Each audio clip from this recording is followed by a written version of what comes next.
Ask anyone working in fast food if it's something they enjoy, and the answer will always be no. Their reasons might not be as concerning as mine, but the opinion is usually the same. I was 20 years old and had just gotten a job at a local fast food place. It wasn't one of those chain restaurants, so that also meant that it wasn't run very well. Only on my third day, I was left alone after 8 p.m. to close the restaurant by myself. I didn't like the feeling of being there alone, but it was a pretty small town, and there was only 3 hours left on my shift. I was waiting at the counter for someone to come in and order something, but no one came in for at least an hour after being there alone. I heard the door open, and the bell that was hanging on the handle started to ding.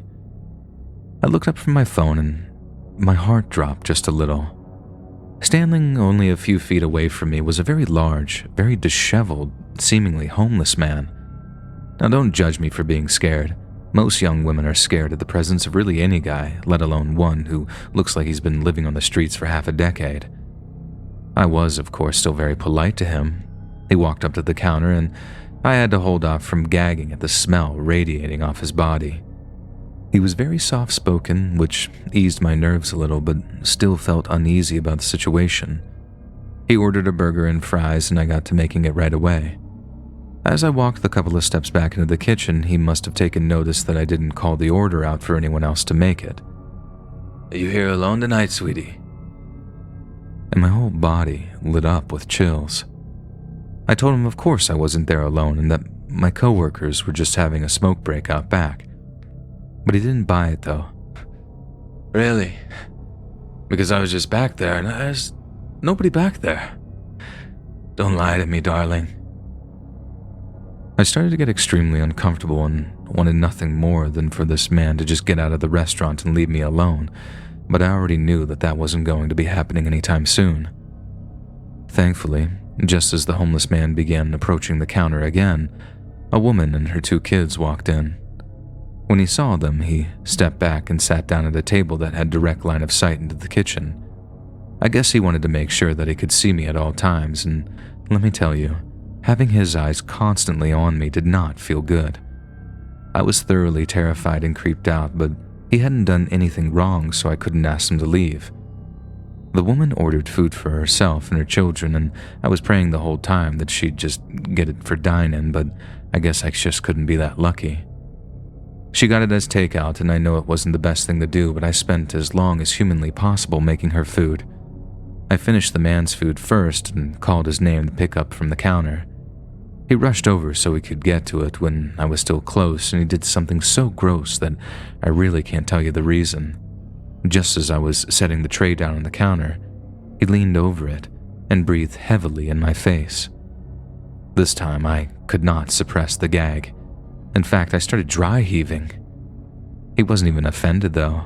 He actually kind of smirked like he was happy about what he did and that it was somehow an attractive thing. The woman asked if I was okay and I told her I was fine. I knew I didn't want her to leave, but there was nothing I could really do to get her to stay. I got her food bagged up, and with a call of her name and thanking her for her visit, she was out the door and gone.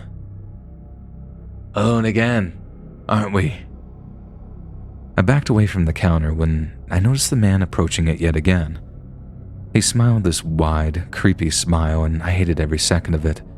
His teeth were yellow and chipped, and I really didn't want to experience that smell again, so I backed away even more. He leaned over the counter and just stared at me, and that's when I finally built up the courage to ask him to leave. "We're actually going to be closing the restaurant early tonight, so if you don't mind just collecting your belongings and exiting, that would be great." I really tried to sound as nice and calm as possible. I didn't want to show any fear and make myself seem vulnerable in any way. He didn't refuse, and to my surprise, he actually did leave.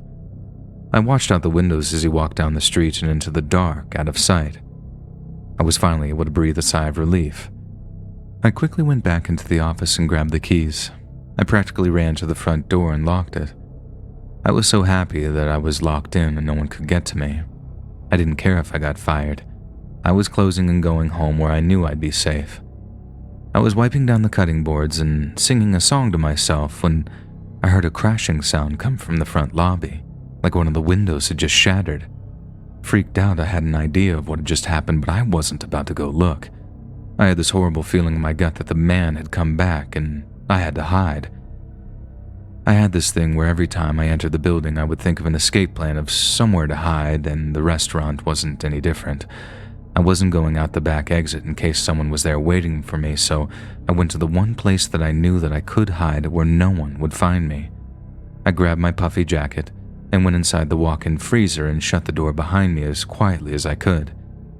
In the back right corner, there was a small space next to the roll-away metal shelving that I could barely squeeze into, but I managed. The boxes of burger patties and frozen fries covered most of where I was hiding. I crouched down to the point that I was sitting and holding my legs tight against my body, and I planned to stay there like that until I knew that it was safe to leave. I heard grunting outside the freezer door and things being moved around. I was in there for about 20 minutes, and I hoped that ordeal would be over soon. I was literally shaking from fear and probably the cold, but was grateful whoever it was that was out there hadn't found me yet. But that gratitude wouldn't last. I sucked in a deep breath as I heard the walk-in door open. I peeked through the shelves and saw the same boots and pants that homeless man was wearing. I held my breath and did everything not to make any noise at all. My heart raced so fast that I was literally holding back tears, felt like I was going to pass out. "Baby girl, are you in here? Daddy just wants to talk. I know you need a cuddle." And his voice was no longer soft, but loud and desperate. I wish I could explain the horror that I felt in that moment, but no words would be able to describe it. I quietly let out the breath that I was holding in and prayed to God that he wouldn't hear it, and thankfully, he didn't. He exited the walk-in and left the door open, letting some of the coldness out with it. I heard the sound of glass cracking and figured that that meant that he was crawling back through the window that he had broken, but it didn't matter. I had no plans to leave that spot until I knew for sure that I wasn't in any more danger. And before anyone asked why I didn't call the police, this was a time before cell phones, and I wasn't about to just get up and use the landline and possibly be seen in that moment. The walk-in stopped being cold and I ended up falling asleep in that position. I woke up to the sound of people talking only feet from where I was still hiding. I looked through the shelves and was so happy to see my manager and a police officer standing there over me.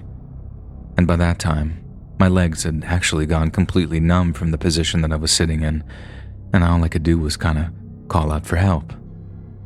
They were shocked to see me back there, and they did help me out. The officer sat me down in the lobby and I told him everything. And he promised me that they'd keep an eye out for the man that I described, but he couldn't make any promises on catching him. I quit that job right then and there, and hadn't stepped foot in that building since. Thank Christ I never saw that man again, which I was grateful for, but I was also disappointed the police never really even seemed to make an attempt to find him. I eventually ended up going to therapy for a while because I stopped sleeping and eating from this kind of trauma. I can easily say now that I have moved on. I don't like thinking about it, but telling others this story has given me some sort of weird sense of closure. My one piece of advice to others is to always have an exit strategy wherever you go, or at least a really good place to hide. If you enjoyed this scary story, listen to thousands more, either over on the Let's Read YouTube channel or podcast.